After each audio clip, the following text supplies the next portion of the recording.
I want to tell you, first of all, how much I appreciate the fact that you're here and that we're standing in solidarity with these veterans today and all the people that came here today to say that Washington, D.C. is broken and we have to fix it. So we're here with Back 40 Action. We have the same sentimentality when it comes to the federal government. It's not doing its job for rural America, and that's why we're here today. We're here to talk about the fact that healthcare in rural America is broken. We're here to talk about the fact that our schools in rural America do not get support. And we're here to talk about the fact that our agricultural policy is broken. I think you could go so far as to say when the president looks at agriculture, it's like a cow looking at a new gate. They have no clue what to do. And that's applied across the board.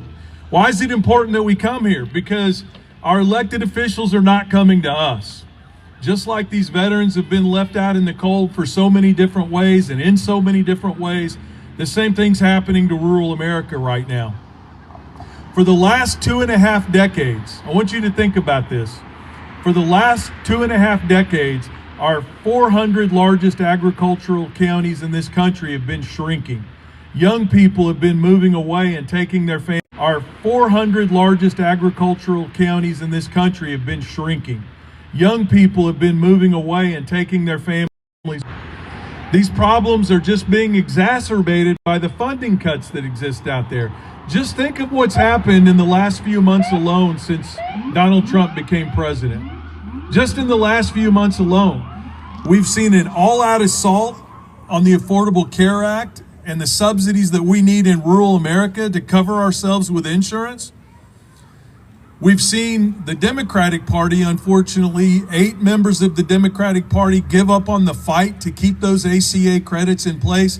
And we came here today to make one simple statement, and that is we're here and we're standing up to make sure that our voices are heard. Yeah. You're going to hear from many different perspectives today. We've got someone here in rural education to talk about the impacts of cuts there and what it's meant as we've focused more of our attention on getting money to private rich schools while we've pulled money out of rural schools to fund that. We've got people here from healthcare, a family that's going to be devastated by these ACA cuts across the board. We're going to talk about all of that today. But the big thing that we want to stress is we have got to stand up in rural America and make sure that our voices are heard. As our hospitals close, as our schools close, as our small family farms and ranches go bankrupt, there is no cavalry coming over the hill to save us. We are the cavalry. And we have got to make our voices heard together with all of the other groups out there that are suffering. So the first person that I want to introduce today to come up, because I think healthcare is the key issue right now. Eric, you come up. I'd like to have you come up, and I want you to share your story. I met this group about 3 months ago. This is an incredible group of parents that have formed an organization called Little Lobbyists, and it's not what you think it is. The Little Lobbyists are a group made up of parents from around the country that have children with severe disabilities.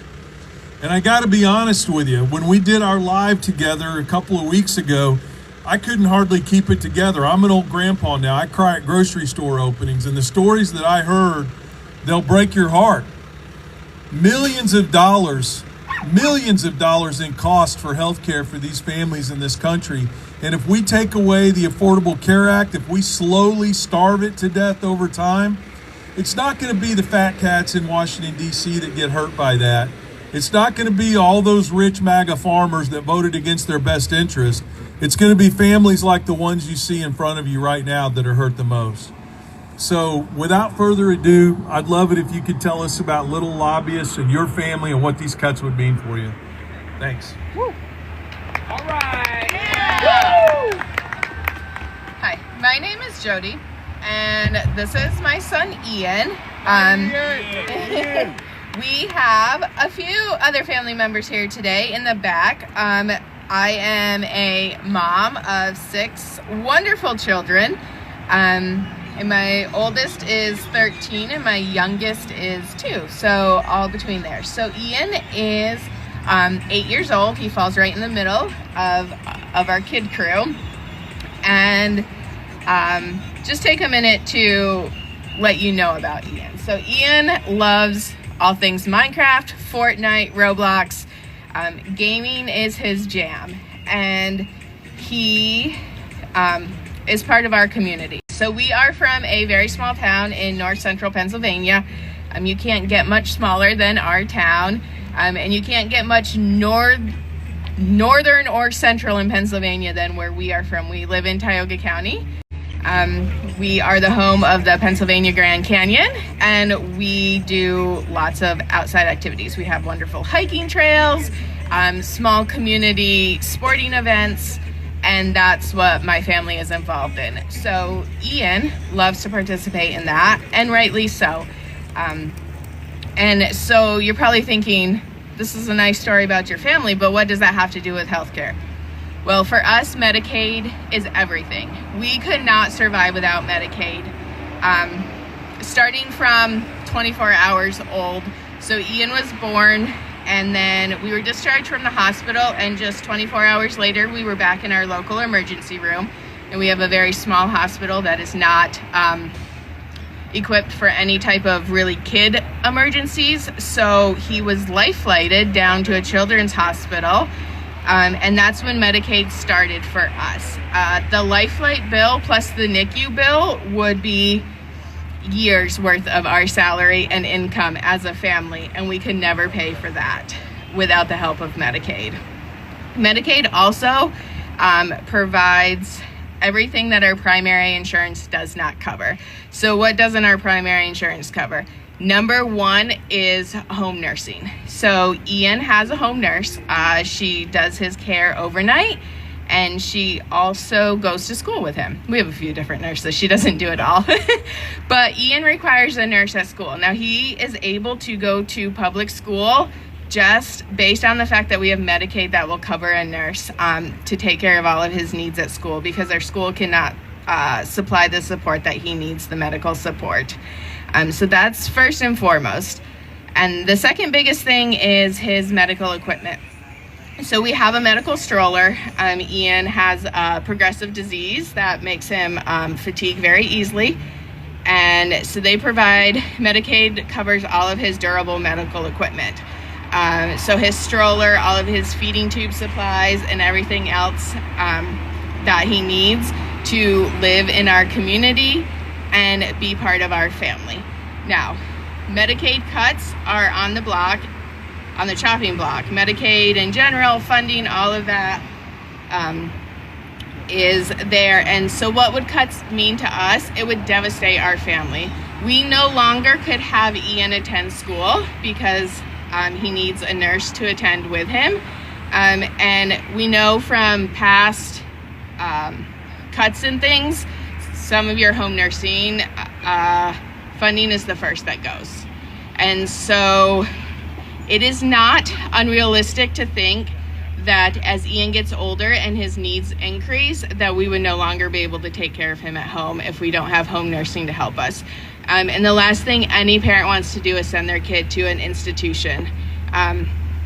He is 8 right now. Tomorrow is his birthday, so he turns 9 tomorrow. Happy birthday, buddy! So we have had 9 years of thriving in our home with his brothers and sisters in our community. Because of his medical equipment, he is able to go out and go on hikes with us. He's able to attend his siblings' sporting events.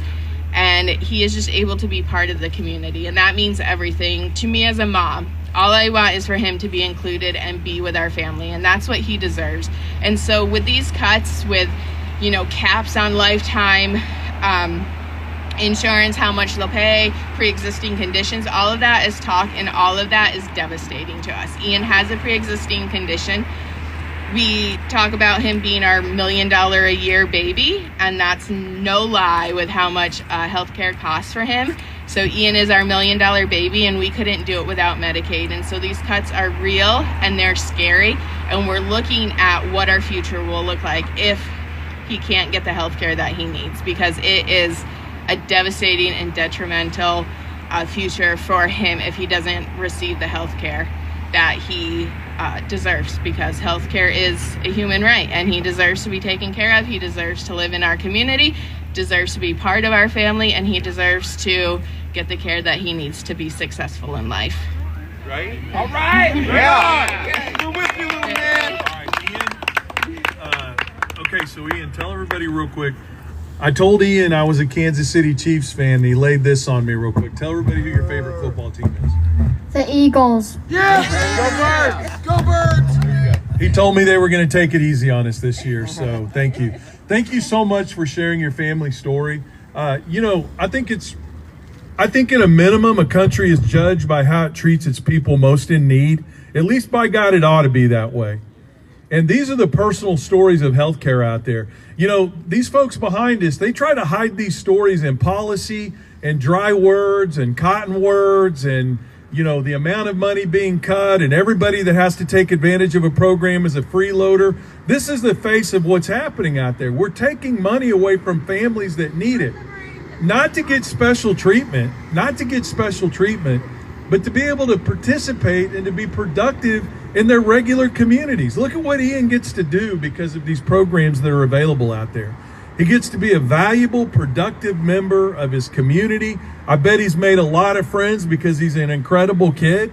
And when we talk about taking that money away, it's not coming away from just some nefarious, invisible face out there. It's coming away from families like this. So we really appreciate you coming and telling your story. And Ian, one time in my life, I'm going to say it. Fly, Eagles, fly, baby. All right. Thank you. All Thank you, right. guys. Appreciate it. Yeah. All right. Well, let's get some rabble rousing up here on the stage. So I had the privilege of going to Farm Aid a few months ago, and I met a guy there. I'd known him in advance, but I met a guy there who I just have been mesmerized by his videos. Why? Because he reminds me of me like 20 years ago when I had a brain that functioned fully and I could raise hell a little bit. And but I met Off Wagon at Farm Aid. He's been a great advocate for rural America. And last night we were kind of planning what we were going to do today. And I said, hey, man, I want you to come up on the stage and I want you to talk about young people getting involved in activism in rural America and just whatever's laid on your heart to talk about. So if you don't mind, Off Wagon, can you come up and say a few words? I love the way you just spring up on the stage. Yeah, so he laid this on me last night at dinner, and I wrote this morning, practiced it once for Robert Arnold, Defiance 13, and we'll see how it goes. We're in a world filled with lines. I'm getting a few on my face, and I think they're borrowing it from my hairline because that is disappearing. But the lines I'm talking about are lines between people. There are lines that divide the rich and the poor. There are lines that divide the healthy and the sick and disabled. There are lines that divide us based on our faith, our heritage, our background, who we love, the color of our skin, or what's in our pants. Which you think that those creepy fuckers are too busy trying to get children in their pants to worry about what's in everybody else's, but they seem to do that. There's lines that divide the North and the South. There's lines that divide the young and the old. There's lines that divide the city folk from us country bumpkins. There are lines that divide the rich and the powerful from the mere peasants, and we are expected to stay on our side of those respective lines, but the wealthy here in Washington have no problem crossing them.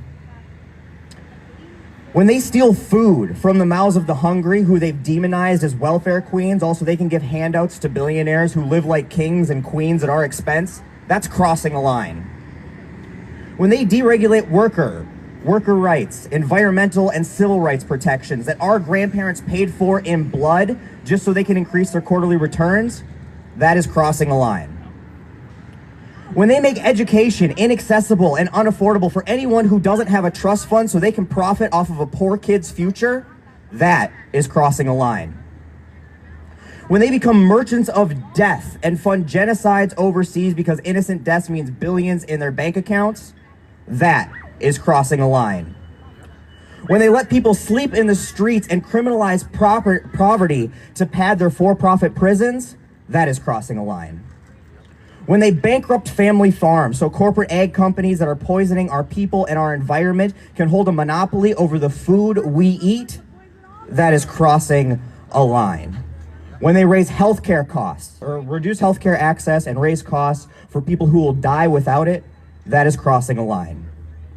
When they openly violate the law at every turn, abuse the oppressed, the sick, the disabled, when they abuse children, it is apparent that we are expected to stay on our side of the lines, but there's not a single line that they won't cross. Well, I'll tell you what, it's time we start crossing some fucking lines. There are lines between us that make us weak. We need to start crossing the lines that divide us, because for all of our differences, the reality is that we are not that different. While we are holding people on a side of a line and trying to hold them back, it holds us all back. When we all make sure that we all do better, we all do better. The only line we need to worry about is the one that separates the 99% of all of us from the 1% of them. Right on, man. That's why a bunch of us rednecks crossed our line and left the back 40 to be here in DC with you. And why we are asking you to cross that line with us and demand justice, demand accountability, demand that everyone has the right to food, to healthcare, to housing, to a dignified wage and a quality education no matter where they are or where they are from. We are done taking their lines of bullshit, and we are going to start taking what rightfully belongs to the people, and they can either get in line or get the hell out of our way. Yeah.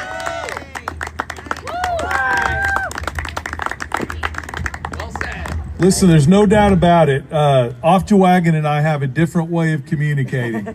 But you know what? What I love about these alliances that we've built is that it's going to take all of us together. And we can't be worried about who we offend. We can't be worried about delivering a message a certain way. There are people that I'm going to reach out to that are going to listen to what I have to say because they like the delivery. And every single one of you are going to be able to tell a story in a way that allows and causes people to listen. The important thing is we've just got to start telling these stories, personal experiences, because everything right now is being buried in numbers and budgets and statistics and news bites and sound bites.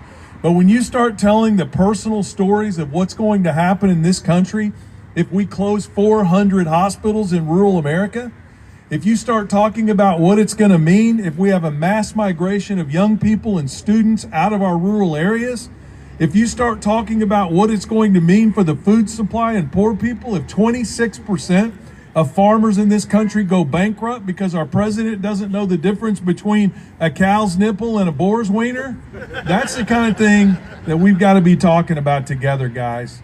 So all these voices need to be heard.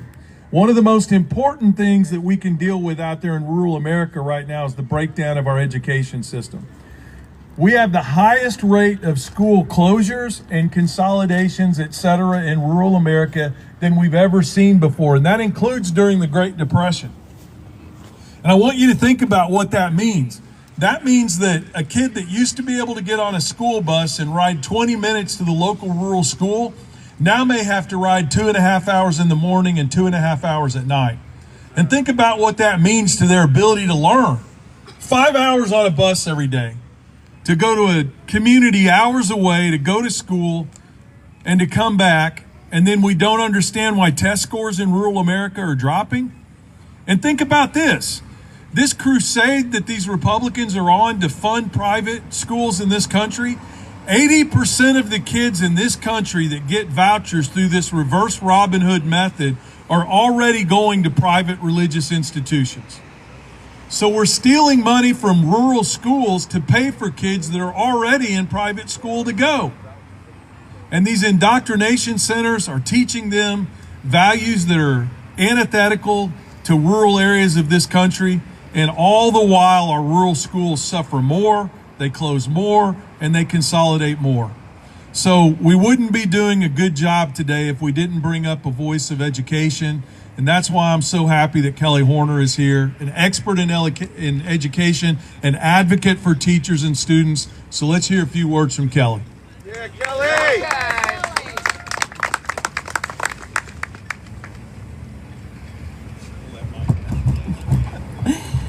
Thanks, Will. I'm a little shorter. So I stand before you today not just as an advocate, but as a woman who has lived this work for more than 40 years. I've been a classroom teacher. I have been a school and district administrator. I've been a teachers union leader. and I am the co-founder of an organization devoted to one bold mission, and that's putting more women at the helm of schools and districts, especially in rural America, and making sure that they thrive. I spent my life in the halls, on the buses, in the classrooms, and at the bargaining table. And after 4 decades, here's what I know. Rural educators, rural schools, and rural families deserve a future worthy of their promise.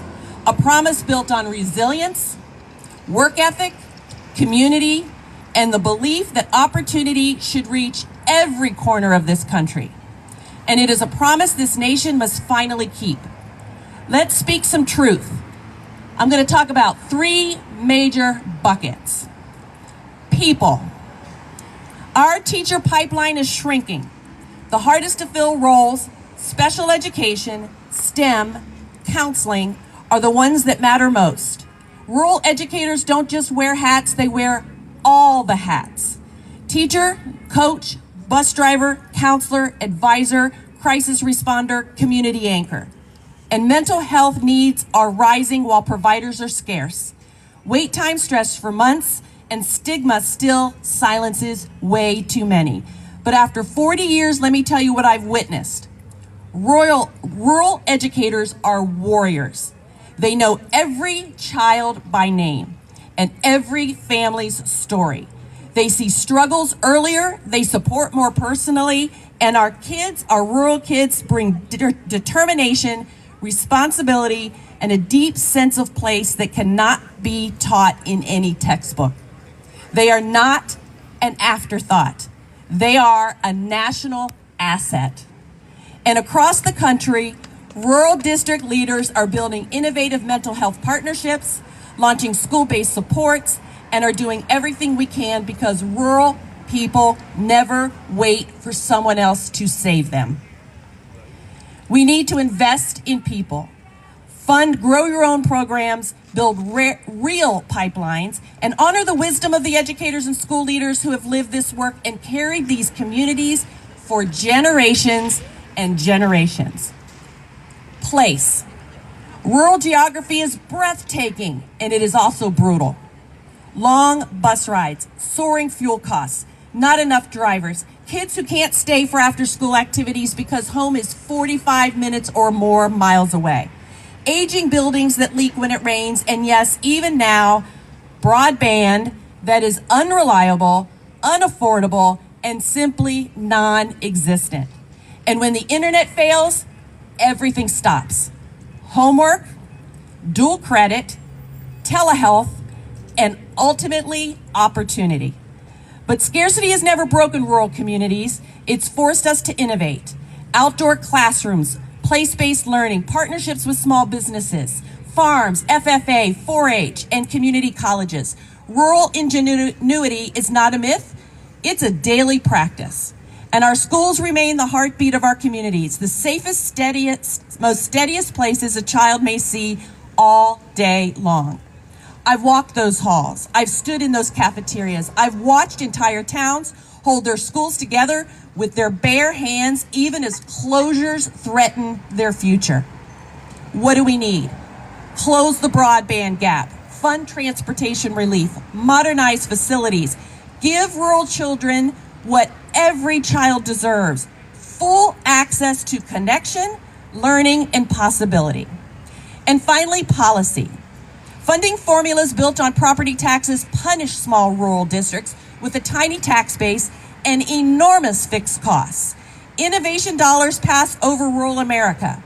Enrollment shifts from homeschooling to private religious schools stretch already thin resources even thinner. And here's the kicker. State and federal law assumes that districts have 10 departments. Rural districts have 2 people. 2 people doing 12 jobs. But rural leadership is grounded in values, accountability through relationships, not regulation. Rural leaders stand with moral courage because they don't just serve kids, they cheer with their families in the bleachers on Friday nights. In rural America, leadership isn't a title, it's a testimony. So what do we need? Design policy with rural America, not for rural America. Fund innovation where already lives in our smallest, scrappiest, and fiercest districts. So here's my ask, my rally cry. If elected officials want to understand rural America, stop reading reports. Stop assuming you know how all voted. Stop deciding our future without ever stepping foot in our schools and in our communities. Show up. Visit a rural school. Walk the hallways where one teacher is teaching 3 grades at once and doing it at very, very well. Ride the long bus route. Sit with the teachers, listen to the students, and hear the parents. Because once you see it, you cannot unsee it. Once you witness our determination, rooted in land and legacy, our brilliance born from innovation when resources are scarce, our commitment anchored in loving our neighbor and fighting for our communities, you cannot walk away. Rural schools don't need pity or blame, we need partnership. We need policy that reflects our reality. We need leaders who look like our communities, who grow up here, who raise their families here, and who understand what is at stake. And we need all of us, advocates, voters, elected officials, to stand up and declare rural students matter, rural educators matter, rural communities matter, and we will not be invisible any longer. Thank you. Well, if you want to hear a little truth, just ask a teacher. I love it. I love it. I was raised by teachers. You can't tell today, but I was. All right. Well, you can't talk about rural America without talking about farmers. I want to paint a little picture for you. So in the beautiful green hills of southwest Missouri, there is a beautiful farm called Rockspan Farms. And I want you to imagine this. You come in the entryway and you come up a long driveway with these big, beautiful oak trees on either side of the road. And off to your left is this giant clear water spring that puts out hundreds of thousands of gallons of water a day. And that flows across this beautiful little farm with every different kind of crop you can imagine and every tree you can imagine. And on the banks of these creeks and on the banks of this river and the banks of these ponds are all kinds of tools that were used by the indigenous peoples of this country. Kids come from all over the area to learn about what it was like to farm back in the day and to farm better now. So I've asked a guy that was lucky enough to grow up on that farm, John Childs, to come all the way from southwest Missouri and tell us a little bit about how these policies are impacting farmers. John, thanks. Thanks, Will, for the introduction. And it's really moving to be here and hear from you all from rural areas to talk about the real human impact these policies are having on people. And for me, it's about people. And Will mentioned our farm, Rockspan, but on a deeper sense, for me, this policy is more than bills and legislatures and lobbying. It's about the soul of America and what is the future we want for America and for our rural areas. You know, the Bible says, where there is no vision, the people perish.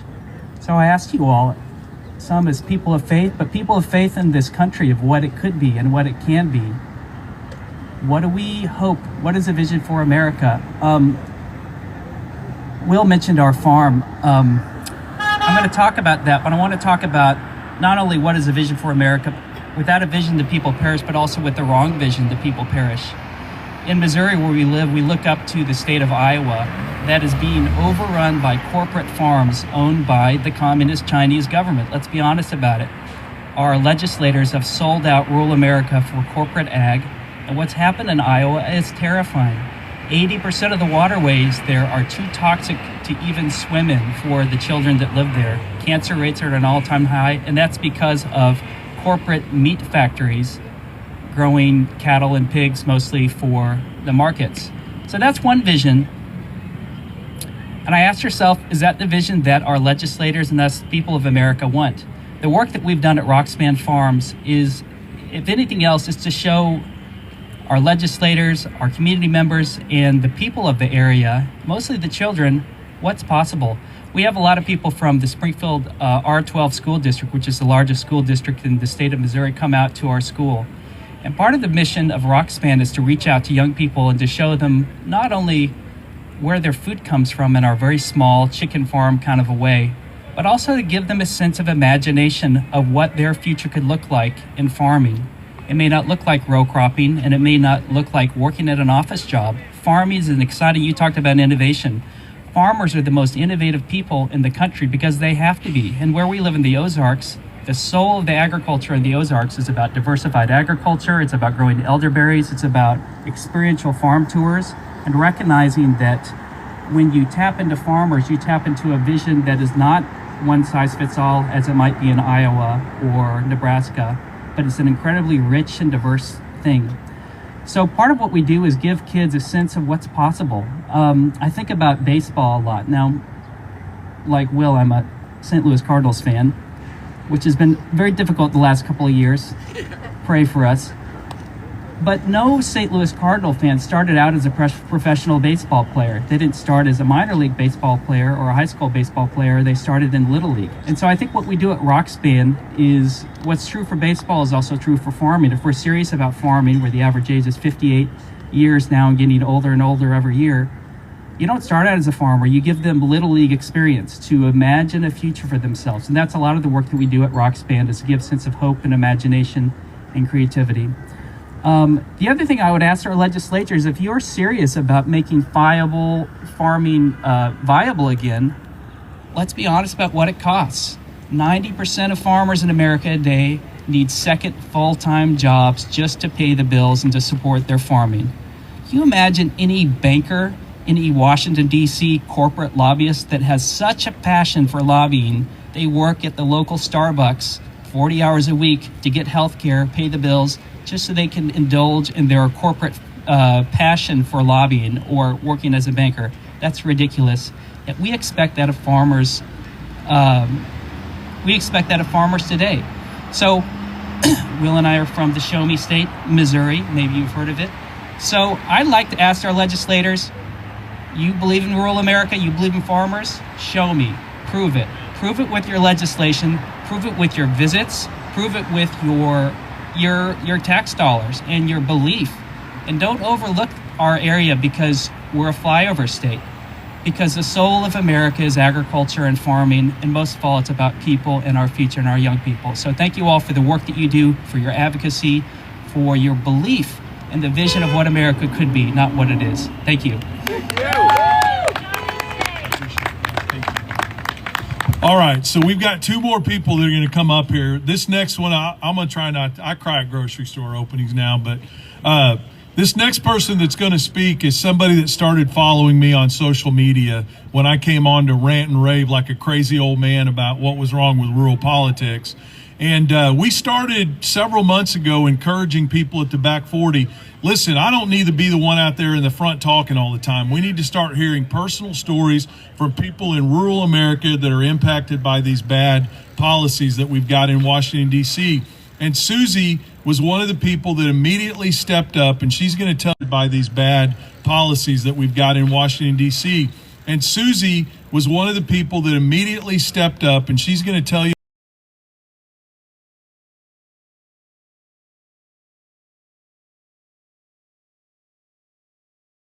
it's a devastating story with hope. So I'm really glad she came all the way out here from Southwest Missouri. The other thing I want to tell you, and I got to mention this quickly because I'm so proud of her. There was this group down in Texas called Sanctuary Cities for the Unborn. And what they were doing is they were going around the country and they were trying to get little towns and cities to pass laws that made it possible for your neighbor next door to sue you if you received women's reproductive health care medication in the mail. Now, I want you to imagine that. Let's say this old 57-year-old white farmer was your neighbor, and I just happened to hear you mention in passing at the grocery store or something that you'd received medication in the mail, or maybe your brother or your mother or somebody mentioned it. They wanted to give me the right to sue you because I disagreed with you religiously or ethically over your personal reproductive care choices. And you know what? Susie and a group of other women down in this little town called Rolla, America said, this is bullshit. We're not going to let this happen. And they fought them head to head in 12 little towns around Southwest Missouri, and they beat them in every single town. Every single town. So if there's anybody that's got the right to come up here today and stand here and tell you her personal story, it's Susie. So Susie, get up here. Tell everybody.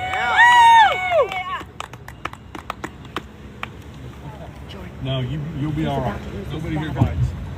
I am a native Missourian. When I say that, my grandpa came to St. Louis with Daniel Boone in 1798, and my family has never left the state of Missouri.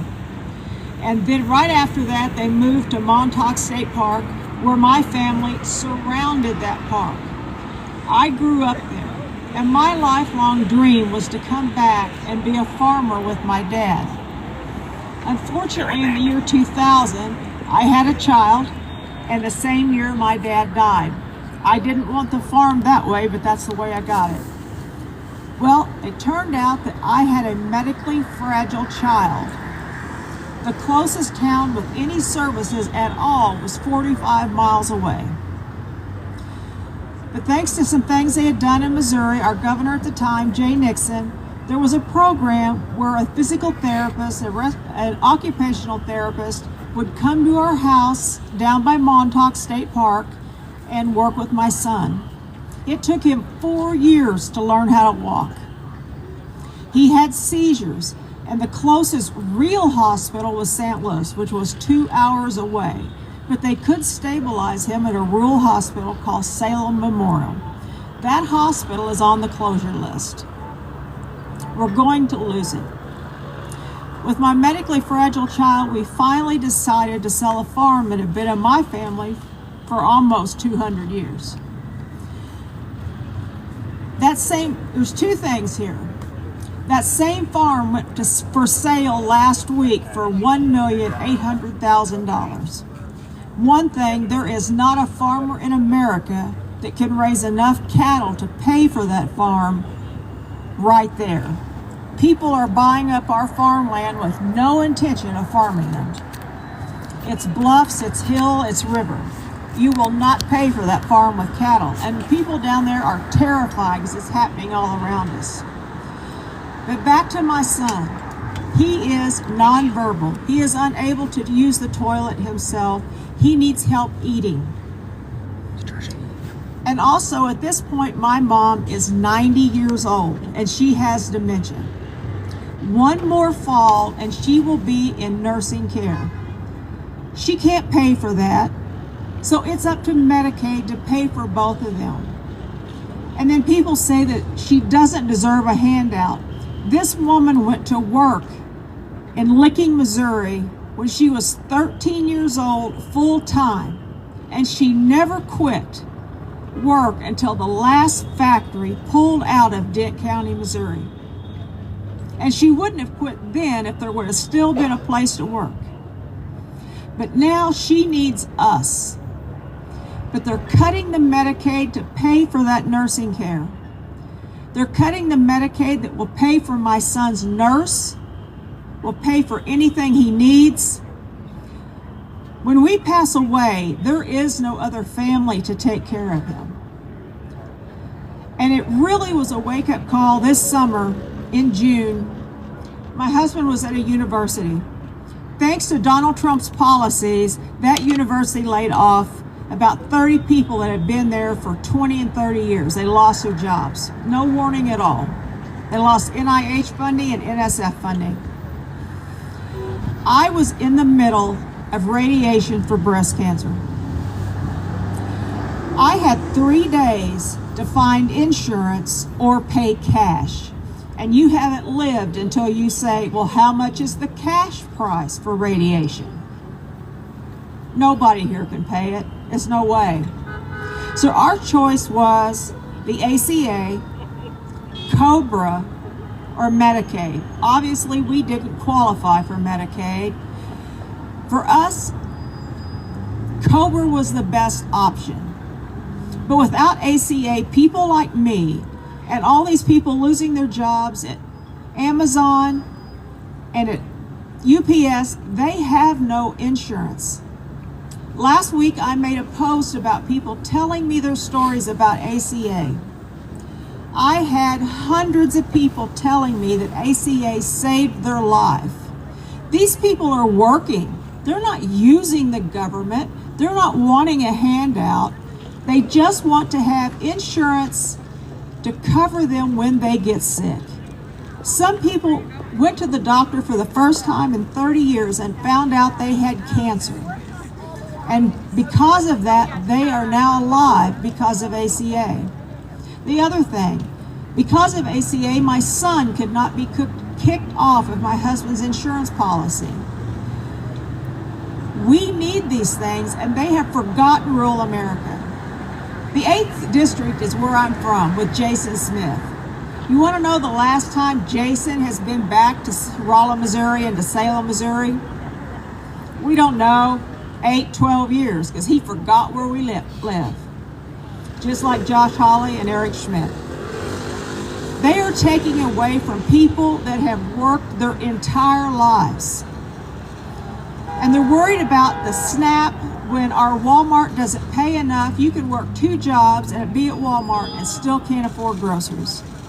You can't afford the doctor without ACA. Walmart doesn't offer insurance, and these people have nothing. There is nowhere else for them to go unless they're like me, lucky enough to leave. But I didn't want to, and rural Americans shouldn't have to move out of rural America to have health care. Because we're hardworking people, and they will do with less to stay there. But so far, Jason and everybody like him wants to take everything away, and they get on TV of a night and call us losers and suckers and users. And that is not what people in rural America are like. We have to fight for them because they need a voice. And without that broadband, they don't have a voice. And thank you very much. Thank you. Again, personal stories. All right, last guy we're going to hear from today before I close it up. Y'all know in rural America we love our stories. We're the land of Abe Lincoln. We're the land of Will Rogers. We're the land of Dolly Parton. And even though I hate to admit it because she likes this president, we're the land of Reba McEntire. But we're going to hear from our resident writer, good friend Robert, goes by Defiance13 on social media. He's going to come up and share a few words about rural America. Robert? Yeah. Getting older than I used to, yeah. Good morning, afternoon. My name is Robert. I'm from Helena, Arkansas. And the dirt in Phillips County, Arkansas is not just soil, it is religion. It is the dark, stubborn, life-giving earth that has carried the weight of generations and fed people that barely remember the hands that are doing the feeding. And you can hold it in your palms and feel centuries of the Mississippi River floods settling into a single handful. It's rich and loamy, and it's black as memory and soft as forgiveness. It's strong enough to raise cotton and rice and children with equal resolve. And the world envies this dirt. Farmers from Brazil and Argentina and India and the Nile Delta itself dream of land that breathes like this. It is old, it is holy. It is carved out of river water and sunlight. And when you press your boots into it, it answers back like an old God saying, I am still here, so are you. And in Helena, the soil is not just land, it is our identity, it is our inheritance, and it is the quiet proof that something in this world was made to last. This is soil born from the slow miracles of time, from silt carried down miles of river and laid gently across the Delta landscape like a family quilt. It is soil that is so deep you could go 500,000 miles away and still feel it pulling you home. It is the soil that raised high cotton and rice fields that shimmer like glass in the July sun, and beans that whisper when the evening wind comes off the great Mississippi River. Men have lived and died here. Women have bent over in the heat of the August sun, sweating prayers and blood into the rows, and children have played in it barefoot and laughing. Their heels are stained with the same earth that held their grandparents steady during the worst storms. This dirt remembers everything. It remembers you. It remembers your people. The ones who left, or the ones who stayed, and the ones that left but never stopped missing it. And it remembers the first plow that cut into it and the last tear your grandfather wiped from his face the year the river rose too high. It remembers drought and abundance and heartbreak and harvest and the fury of the sun and the mercy of the rain, and still it stands rich and generous and unrivaled. And to speak of this soil is to speak of belonging. It is to speak of the quiet and unbroken truth that some places are not meant to be understood from a distance. They must be knelt in, they must be lived on, they must be loved. And when you stand on this ground, you do not simply stand in a field, you stand in the middle of a story that's older than your name, it's deeper than your grief, it's stronger than your fear. It is a story written in the finest ground God ever made. But even the richest soil on earth cannot protect the people who live on it from the cruelty of bad policy. Dirt this holy can raise a crop, but it cannot shield a community from the careless hands of leaders who have not knelt in it. They've never walked its rows. They've never felt the weight of a season on their backs. And that is the tragedy unfolding across rural America right now. It is not a failure of the land or labor, but a failure of government, a failure of boardrooms and hearing rooms and back rooms, free from the Delta's heartbeat. Out here, the soil still gives everything it has, but the policies coming out of this administration have taken more than they have ever returned. They have hollowed out our hospitals, the ones that saved our grandparents. They've destroyed our schools, the one that raised our children, and tightened the noose around the family farm, the one that built this region from nothing but mud and muscle and will. And you can stand in a hell in a field at dusk and feel the land holding its breath, waiting, wondering, aching, because even the dirt knows that something sacred is being threatened, not by drought or flood, but by the very people sworn by oath to protect it. The policies of the last decade did not simply cut budgets, they cut people open.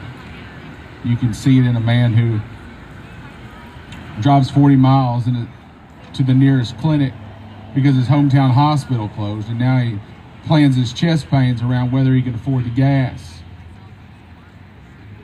You hear it in a teacher who keeps a drawer full of granola bars for kids whose parents have lost their jobs when tariffs sent prices so high that businesses closed. And she buys them with her own paycheck, the one that never seems to stretch far enough because the school board froze raises to offset another round of federal funding cuts. And you can sit at a kitchen table where a stack of medical bills is held down by a quart ball mason jar filled with bolts and screws from a tractor that must be held together with faith because parts cost more than the month's mortgage. You listen to the sound of a grown man makes whenever the bank calls about restructuring the family land, and he nods yes because he is too proud to say that he is drowning. And the fallout goes deeper still, because there are cashiers whose husbands' cancer treatments were interrupted when their insurance lapsed. And it doesn't matter because the local hospital no longer accepts their plan anyway because reimbursement rates were gutted. And she still smiles for the customers because small towns teach you to do that. And every so often she'll step in the back room to cry when no one else sees her. It's a grandfather that drives a school bus because his disability check barely covers his prescriptions. He used to farm 200 acres before tariffs turned crop contracts into confetti, and now he keeps a Folgers can under his seat for loose change so he can buy lunch or a gallon of diesel. His doctor told him his heart will not last another year of this shit, and he knows that. But the bus route still needs someone who knows the back roads in the fog. And the waitress at the last diner in town, whose daughter was just accepted to Delta State University, but she had to drop out after the first semester because Pell Grant cuts stalled her financial aid, and now the girl works double shifts at the same diner, serving biscuits and coffee to farmers. She has to study nursing on her phone because the Wi-Fi is shit, because the company's expansion plan never got funded. There's a cattle rancher There's a cattle auction where the pens stand half empty because half the ranchers are gone. Some have lost everything when feed prices spiked after another policy shuffle made fertilizer unaffordable. And weathered ranchers that just sold his last 20 head at a loss drove home in a truck with a transmission held together with baling wire. His wife will tell him that they'll make it work. She always does, but there is a shadow in her eyes today and a quiet fear that love can't always keep the lights on. And a widow who lives on the edge of town, her husband died of a stroke while waiting for an ambulance that had to come from another county because the EMS station closed after losing rural health funding. And she keeps his boots by the back door as if he might still come home, but he's not coming home. She says it's no one's fault, but it is. There are guidance counselors who now cover 2 and 3 schools stretched across 60 miles of fields and gravel roads. They meet with students in hallways because there is no office left for them. And often they're the first adult some child will ever tell about their bruises or their panic attacks or their fears. These teachers know every name. They know they are failing these children, but it's no fault of their own. There are school districts that think digital learning can replace a librarian, but it cannot. A librarian is not a luxury. They are a guide for a student looking for something that looks like them. There are art rooms with no paint. Kids that draw with broken crayons and faded markers are collected from restaurants and special education departments, reduced to one teacher and a paraprofessional who works 4 hours a day. And then that teacher drives 30 minutes after school to tutor students for free because they refuse to let these children become the collateral damage it is.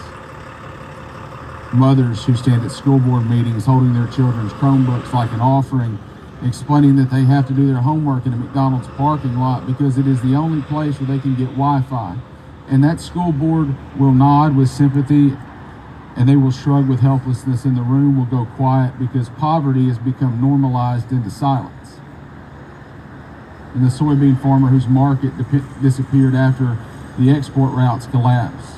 He borrowed against the land to plant the crop, and then the buyer vanished and the bank did not care. The bills don't care. So he sold his tractor at an auction to keep the lights on and food on the table, and then cried in his truck on the way home because he's out of tractors and he's out of ideas. And a young woman whose husband returned home to work the family farm, and now her hands shake outside of a funeral home as she tries to light a cigarette because he took his life after losing his grandfather's land. These are not isolated tragedies. They are the anatomy of the collapse. These stories are not metaphors. They are lived reality. But even now, after the hospitals and the schools and the farms have been carved down to the bone, even after the storms and the shutdowns and the years of being told that we should wait our turn, there is something inside rural America that refuses to die quietly. It is something ancient and something holy, maybe, something carved into our spines. Because you cannot destroy a people who have buried family and still showed up the next morning to plant. You cannot destroy a people who have prayed over empty pantries and shelves and still packed lunches for other people's kids. You cannot destroy a people who have been overlooked and forgotten for so long that they've learned to take care of themselves. And that is the miracle of this place. That is the part the powerful will never understand about rural America. That is the part where the fire does not go out, and now that fire is rising, because somewhere between the closed hospitals and the rotting crops and the boarded up schools, we remember something. We remember that we are not just towns on a map. We are not just votes to be won. We are not the backup for someone's campaign ad. We are a people who carry this country on our backs. And if you want to see what a reckoning looks like, it'll start right here. It starts with a teacher who keeps showing up even when their paycheck doesn't cover their bills. It starts with nurses that hold hands when a stranger's family can't make it in time. It starts with mothers who work 2 jobs but still teach their children kindness. And it starts with old men that still show up to the coffee shop at dawn even though the coffee's terrible and the world feels heavier than it used to. It starts with us. So hear me now. We stand up for our lives. We stand up for the land. We stand up for our children who deserve more than the broken pieces of a broken nation. We stand up for every dream that we've buried because someone in power told us it was too expensive or it couldn't be done. We stand up because silence is what they count on, exhaustion is what they pray for, and hopelessness is the only victory they need. But we are not hopeless. We are not powerless, and we are not alone. We are the beating heart of the heartland. And when people like us, a people made of dust and grit and sorrow and stubborn grace, decided we have had enough, there is no force in Washington, D.C., or Wall Street, or anywhere else on this God-forsaken earth that can stop what comes next. So let this be the moment, and let it be the spark, and let it be when rural America threw off the weight that has been crushing it for generations, and we rise like a storm over Alabama. Let them hear us, let them reckon with us, and let them remember us forever. Thank you.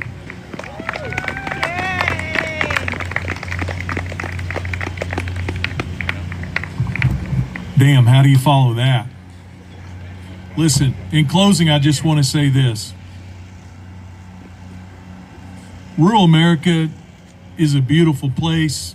It's constituted by beautiful people. There's a portion of this harm that's being done to us that we have to be honest is inflicted by ourselves.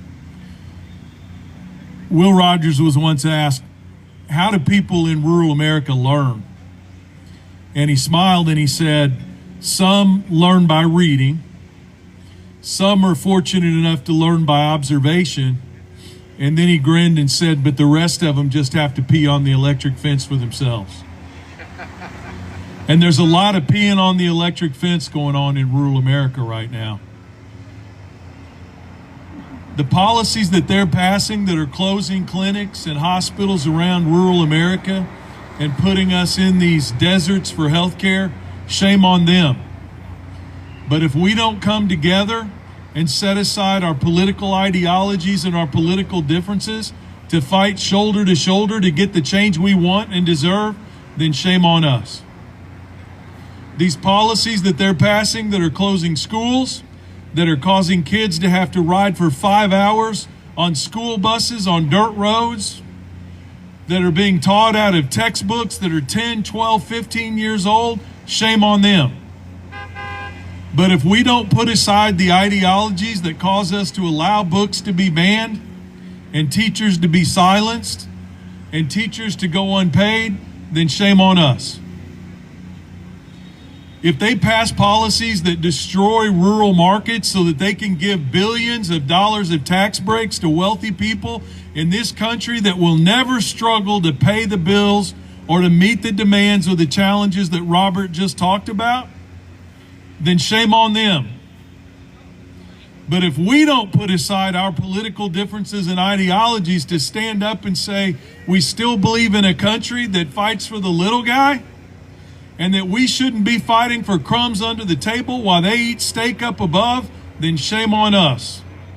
And if you don't think it can be done, I want to remind you in closing of one simple thing. The largest political movement in the history of the United States of America was grown and planted and raised in rural America. It was the largest progressive movement in the history of this country. It was called the Grange Movement. It's the first political party in this country that asked women and people of color to serve in leadership roles, to get better policy for farmers and people that live out where I live. It was the first political organization to storm the streets of Kansas and Texas and Missouri and Indiana. And the same people today that want to put the litmus test in place that you have to be a conservative or a Republican to be a good member of rural America, shame on you, because your great-great-grandparents were some of the most progressive people on this planet, and they marched in the cities and towns of rural America in the late 1800s and early 1900s to fight for everything you take for granted today. So now is the time to come together. Now is the time to put together our differences and to fight for the things that we believe in, because nobody else is going to fight for us. So thank all of you for being here today. Thank you for listening to these stories. And those of you that aren't from rural America, I can't tell you how much the rest of us who do appreciate you standing shoulder to shoulder with us. Even though we so many times vote against our best interest, you're still standing there with us and giving us that little bit of grace we need to do the right thing. And it is appreciated more than you will ever know. Thank you, everybody.